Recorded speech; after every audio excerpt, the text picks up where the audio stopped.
A very pleasant good morning to all my students and welcome to another day of English grammar class. So in the last class we had read about subject verb agreement, then I had told you about the flow chart of tenses. I hope कि आप सबने tenses का जो flow chart है वो बना लिया होगा and you must have understood कि tenses के कितने types हैं और उन types के 4 sub types हैं. Okay, so beginning with present tense जिसका कि first type है simple present tense. As it seems to be simple present tense, just जितना कि simple उसका नाम है उतना ही complex इसका structure है. Okay, so as कि मैं subject verb agreement में मैंने पढ़ाया था uses की singular verb के साथ कौन सा subject use होना चाहिए और plural अगर subject है तो उसके साथ कैसा verb use होना चाहिए. तो वो वाला जो लॉजिक है यहाँ पे बहुत ही ज्यादा यूज होता है. For example first I would like to tell the structure. तो अगर प्लूरल सब्जेक्ट है, फॉर एग्जाम्पल प्लूरल सब्जेक्ट है या फिर फर्स्ट पर्सन या सेकंड पर्सन है तो उसके साथ हम लोग V1 यूज करते हैं. V1 मतलब root form of verb. Okay, root form of verb use करेंगे प्लूरल सब्जेक्ट के साथ या फिर I एंड you के साथ.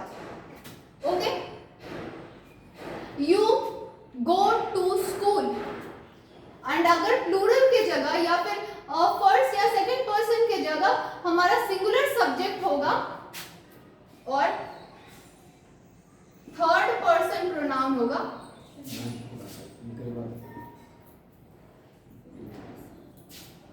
अगर थर्ड पर्सन प्रोनाउन होगा तो V1 प्लस S और ES यूज करेंगे जिसको कि हम लोग V5 भी कहते हैं. ओके, तो ये जो है मैंने प्लूरल के साथ कौन सा वर्ब यूज करना है और सिंगुलर के साथ कौन सा वर्ब यूज करना है. I had also told you in subject verb agreement but yet I have explained you again. Okay, तो सिंपल प्रेजेंट टेंस करता क्या है. तो सिंपल प्रेजेंट टेंस जो है वो ऐसे एक्शंस के बारे में बताता है जो कि कंटिन्यूअसली रूटीन हैबिट्स में आते हैं. For example I go to school daily, My mother visits temple every day. तो ये सारे जो sentences है डेली हैबिट्स को बताता है.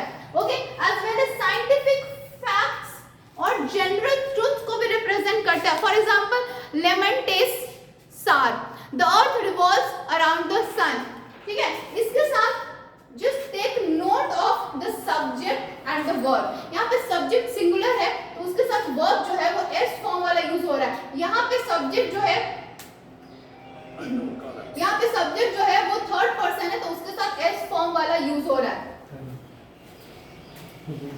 Now come to the next kind of tense, present continuous tense. Present continuous tense इसका स्ट्रक्चर होगा, पहले सब्जेक्ट लिखेंगे हम लोग, then is, am, are. Helping verb is very important in present continuous tense as well as V4. V4 क्या होता है, verb होगा plus ing, that is V4 and then we will use object. Okay, तो ये ऐसे actions के लिए use होता है. It refers to such kind of actions that is continued in the present, जो कि कंटिन्यूअसली प्रेजेंट में प्रोग्रेस में है एंड वो कब तक किस पॉइंट तक प्रोग्रेस में रहेगा that is not known to us. Okay, for example she is writing Reema is going to school.